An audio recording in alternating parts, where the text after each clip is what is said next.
Family, कैसे हैं आप सब? उम्मीद करती हूँ कि अच्छे होंगे, और अगर नहीं अच्छे हैं तो आज की वीडियो देख के ज़रूर से अच्छे हो जाएंगे। तो आप लोग को दिख रहा होगा हम लोग तैयार श्यार होके कहाँ जा रहे हैं। तो हमारे सोसाइटी में आज ना इफ्तार पार्टी है, दावत आम, and this is the outfit which I am wearing today. तो बस हम लोग तैयार हो गए, अब जाने लगे हैं। और अभी सादिया आई थी इफ्तार लेके, तो अब्दुल के लिए एक बड़ा सा डायनासोर एग लाई थी, उसके अंदर ये डायनासोर्स निकले हैं, बहुत क्यूट सा था। मैं आप लोगों को वो सारी चीज़ें अच्छे से आराम से दिखाती, बट बहुत लेट हो रहा था, तो बस हम लोग बस जल्दी जल्दी अब जा रहे हैं। टाइम हो गया ऑलमोस्ट इफ्तार का। वहाँ पर जाके सीट भी लेनी पड़ेगी, अदरवाइज़ सीट नहीं मिलती, आई मीन जगह नहीं मिलती है। और माशाल्लाह से भीड़ काफ़ी ज़्यादा थी। और कुछ लोग तो इफ्तार के बाद आए थे डिनर पे। एक्चुअली इफ्तार और डिनर दोनों हैं आज। इस बार ना जेंट्स का यहाँ पे कर दिया है, पिछली बार लेडीज़ का यहाँ पे था, तो बहुत अच्छा लग रहा था, ओपन एरिया में था। इस बार हम लेडीज़ का उधर ग्रीन सेक्शन में, जहाँ पे तरावी होती है हम लोग की सोसाइटी में, तो ये लेडीज़ का एरिया, यहाँ पे डेली तरावी होती है, तो यहाँ पे आज हम लोग का सिटिंग अरेंजमेंट है। बहुत ज़्यादा शूट नहीं किया क्योंकि बहुत सारी औरतें थीं, सबको एतराज़ होता है, तो मैं किसी का चेहरा इस तरह से रिवील नहीं कर सकती थी, इसलिए मैंने ज़्यादा शूट नहीं किया। और अब्दुल को वहाँ जाते के साथ ही ना पागल होने लगा था। एक्चुअली अब्दुल को ना क्लस्ट्रोफोबिया है, तो उनको भीड़ भाड़ से बहुत घबराहट होती है। तो इफ्तार हो गया था, उसके बाद ये नमाज़ हुई थी और अब्दुल ने बस रोना धोना शुरू कर दिया था। जैसे तैसे मैंने नमाज़ पढ़ी, फिर खाना लग गया था। खाने में तो मीठा भी था, मीठा खाने का मुझे मौका ही नहीं मिला। ये दाल चावल ही थोड़ा सा खा के फिर मैं उठ गई थी। तो यही है, बहुत पागल बनाता है। तो बस खा पी के हमारा डन हो गया था, अब हम जाने लगे हैं ऊपर। The next day. ये नेक्स्ट डे का क्लिप है। ये जो है इफ्तार मेन्यू था जो मैंने बनाया था, तो थोड़ा मोड़ा मैं शूट कर लेती हूँ, जो भी रहता है। ज़्यादा कुछ खास तो बनाया नहीं था। The next day. और फिर ये उसके नेक्स्ट डे का है, जो कुछ लेफ़्ट ओवर था वो बाकी चीज़ें फ्रेश बनी थी, तो ऐसे ऐसे करके हो जाता है। और ये अब्दुल आजकल बुराए हुए हैं, तो उनके टॉयज़, उनका टेंट सब फैला रहता है हॉल में। तो मैंने कहा ठीक है, चलो क्या ही करना है, कौन आ ही रहा है अब आजकल, तो फैला के रखता है, तो मैं फैला रहने देती हूँ। और हम लोग का इफ्तार हो गया था, फिर मैं लग गई थी चाय बनाने। तो और ये ग्रॉसरी भी आई थी, तो मैंने कहा ठीक है, चलो अब इसको भी रखते हैं किचन में और चाय बनाते हैं। एक्चुअली बहुत शॉर्ट रहता है, इफ्तार करो, इफ्तार के बाद जब तक चाय बनाती हूँ नमाज़ भी नहीं पढ़ने को होता है कि बच्चे आ जाते हैं ट्यूशन वाले बच्चों को चाय पीते पीते पढ़ाती हूँ। फिर उसके बाद 9 बज जाता है और मेरे को इतनी नींद आ रही है आजकल, उन लोगों को पढ़ाते में नींद आती रहती है, मतलब पेट में खाना जाता है और बहुत तेज़ नींद आती है। और ये पोछा ना ऑलवेज़ मैं यहाँ पे रखे रहती हूँ, क्योंकि दिन भर में 4-5 बार तो पोछा लग जाता है। अब्दुल कुछ ना कुछ गिराते रहते हैं, और आजकल इतना मीठा मीठा बनता है ना, तो बच्चा है कुछ ना कुछ गिराता रहता है। ऊपर से इफ्तार में भी इतना शरबत वरबत बनता है, तो कुछ ना कुछ गिरता रहता है, तो इसलिए मैं रखे रहती हूँ। दिन में 4-5 बार तो मॉप हो ही जाता है हमारे घर में, तो मॉप कर दो तो सही रहता है। और मैं आज बनाने लगी हूँ शाक सूखा। बहुत दिन से ना वही सारा बना बना के खा खा के बोर हो गए थे, तो हस्बैंड ने बोला आज कुछ नया खिला दो। अब समझ में नहीं आता क्या ही बनाए, हर दिन कौन सी नई रेसिपी ले आऊँ मैं।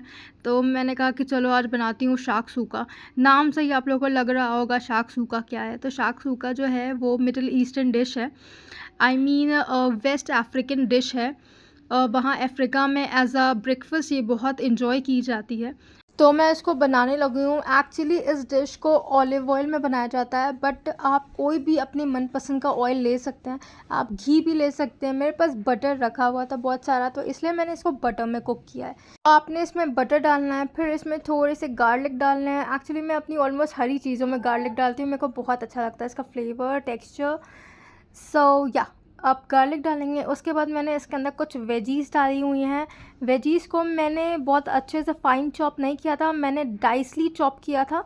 तो आपने इसमें डालनी है डाइसी चॉप वेजीज़। और मैंने जो है वो ग्रीन कैप्सिकम लिया है। आप लोग और भी कलरफुल कैप्सिकम ले सकते हैं, तो वो देखने में काफ़ी अच्छा और अपीलिंग लगता है, बट असली जो टेस्ट और टेक्सचर और जो आपके पैलेट को मज़े देने वाला जो फ्लेवर है ना, वो ये देसी कैप्सिकम ही होती है, जो कि ग्रीन कलर की होती है। इसलिए मैं प्रेफर करूँगी कि यही डालूँ, और आप लोग को भी सजेस्ट करूँगी कि आप लोग भी यही डालिएगा। फिर इसके बाद मैंने क्या किया, इनको हल्का सा जो है ना ट्रांसलूसेंट कर लेना है, ट्रांसपेरेंट मत करिएगा, इतना भी नहीं कुक करना। एक्चुअली मॉर्निंग ब्रेकफास्ट डिश है ना, तो जितनी ज़्यादा वेजीज़ होंगी ना और अच्छी हरी-हरी दिखती रहेंगी तो उतना ही ज़्यादा अच्छा और रिफ्रेशिंग फ़ील होता है और खाने में भी बहुत मज़ा आता है। तो morning breakfast should be fresh and healthy. तो इसीलिए इस डिश में जो है वो ग्रीन्स और ढेर सारी सब्ज़ियाँ, एक्सोटिक वेजिटेबल्स बहुत पड़ती हैं। और ये शाक सूका का मतलब मैं आपको बता देती हूँ। शाक सूका का मतलब है मिला-जुला, आई मीन घचड़-पचड़। इस तरह से हमारे यहाँ खिचड़ी की इन्वेंशन हुई थी ना, कि बची हुई चीज़ें और दालों को एक साथ मिला के पका दिया गया था, तो खिचड़ा बन गया था। उसी तरह से ये शाक सूका है, सारी चीज़ों को एक साथ मिला देते हैं, तो ये शाक सूका बन जाता है। आई मीन ये मॉर्निंग ब्रेकफ़ास्ट डिश है जो कि वेस्ट अफ्रीका में बहुत खाई जाती है।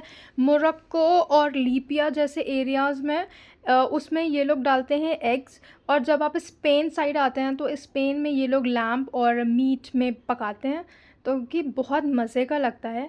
फिर इसके बाद मैंने इसमें डाल दिया था टोमेटो प्यूरे, जो कि इस डिश का कोर इंग्रेडिएंट है। और आप लोग अगर देखेंगे तो मैंने शाक सूका को जो अभी स्टार्टिंग से बनाया है, स्टेप बाय स्टेप बिल्कुल वही चीज़ें डाली हैं जो कि वहाँ की क्विज़ीन में डलती हैं। सेम इंडियन क्विज़ीन में भी यही सारी चीज़ें डलती हैं, और वही चीज़ें जो वहाँ मिलती हैं वही इंडियन क्विज़ीन के लिए भी हम लोग ये यूज़ करते हैं।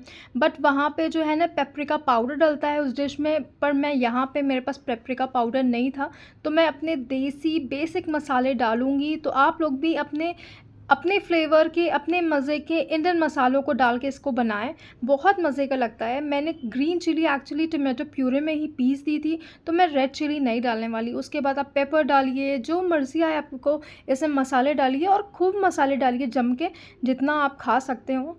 और एक्चुअली मॉर्निंग ब्रेकफास्ट डिश है तो इसीलिए मैं बहुत ज़्यादा नहीं डाल रही थी, मैं थोड़ा लाइट रख रही थी। हालांकि हम लोग इसको डिनर में खा रहे थे, लेकिन मैंने इसको लाइट ही रखा था। ठीक है, मैंने पेपर डाल दिया। अब मैं थोड़ा बहुत और भी चीज़ें डालूँगी, इसमें हल्दी डालूँगी। आप लोग रेड चिली पाउडर भी ऐड कर सकते हैं, बट मैंने नहीं ऐड किया है। अरे गाइस, आप लोग सिंपल लैंग्वेज में समझिए, ये ना अंडा भुर्जी डिश है जो कि थोड़ी इम्प्रूव्ड वर्जन में है। ठीक है, तो बस आपने अपने हिसाब से इसको मज़े का बना लेना है। जो मैंने स्टार्टिंग का प्रोसीजर बताया था, आप लोग बस उसी प्रोसीजर को फॉलो करिएगा, उसके बाद में कुछ भी करिएगा इसके साथ, तो बहुत मज़े का लगता है। और ज़रूर से ट्राई करिएगा। और जो ग्रेवी है इसकी थोड़ी गीली रखिएगा, सो दैट जब आप इसमें अब एग डालेंगे ना, तो वो एग जो है ना ये पूरा टमाटो प्यूरे को पिएगा, तो वो सोख लेता है ना, तो बहुत मज़े का जो है वो एंड रिज़ल्ट इसका आता है। अभी मैं आपको दिखाऊंगी, जब ये बन जाएगा तो बहुत मज़े का लगेगा। ये देखिए हमारी ग्रेवी सूख गई है, आई मीन अच्छे से पक गया था टोमेटोज़ सब्जियों के साथ। तो अब मैं इसमें से थोड़ा थोड़ा पैन में ना स्पेस बना बना के एग्स को ना पोर कर दूंगी। एक्चुअली ये मेरे एग्स जो है ना वो काफ़ी पुराने हो गए थे, तो इसलिए इनकी जर्दियाँ जो है ना वो टूट गई हैं, आई मीन एग योक जो है वो टूट गया है। तो जब 3 अंडे मेरे पुराने थे तो वो अजीब से दिख रहे हैं, लेकिन एक अंडा जो मैंने उसमें डाला है, आई मीन हमारे जो एग्स आ गए थे नए वाले, तो उसमें से एक लेके डाला तो वो काफ़ी अच्छा निकल के आया। आई मीन उसका योक एकदम परफेक्ट बैठा था।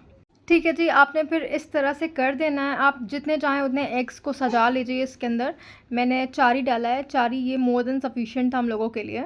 आप लोग जितने लोग होंगे उस हिसाब से उसको डेकोरेट कर रहिएगा उतने एग्स डाल के। फिर आपने इसको लो फ्लेम पे ढक के पका लेना है।